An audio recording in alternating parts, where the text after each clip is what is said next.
আমার কয় আরেকটা বার যদি তুই এই কথা কবি তোরে মনে কর পাশের সমেলে নিয়া তোরা দেখা কই একেবারে দুই ভাগ করে রক্তটা মুখের মধ্যে লইয়া ডক ডক ডক ডক ডক করে খাইয়া রাস্তায় ডেলেতে ফেলাই দিবি। আল্লাহ সারা জীবন তুই এই শ্বশুর বাড়িতে থাকবি এই ধরনের হুমকি দিছি। ভাই কে এলো কিসে কি হয়েছে কি ভাই কে এলো তুই কি মনে করছো তোর রতন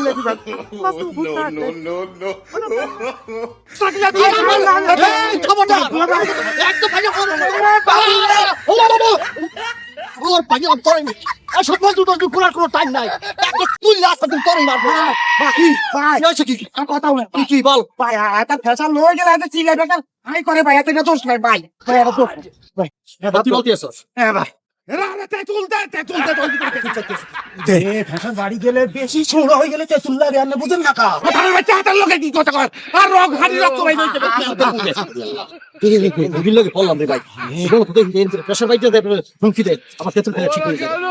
ভাই কিছু মনে করো না ভাই আমি তো চ্যাম্পিয়ন কথা কইছি চুপ করে থাম কথা কইছি আবার হুমকি সহ্য করতে পারি না ওকে সরি এখন রোগীর সাথে এইভাবে করাটা ঠিক হয় আমি বুঝতে পারি বলছেন ভালো লাগে না ভাই মজনু শোনো ভাই কিছু মনে করো না হ্যাঁ আমি আসলে বুঝতে পারি না তোমার যেটা একটা অসুখ বুঝছো ওকে ভাই ঠিক আছে ভাইয়া কিছু মনে করো না ভাই আমি তোমার হুমকি টুমকি দিয়েছি ভাই কিছু মনে করো না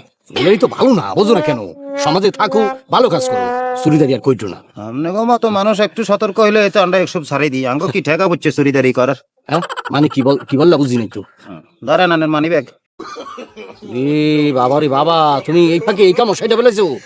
তুমি তো মিয়া মানে তোমরা আর কি মানে মানুষ না তোমরা তো জাদু করবি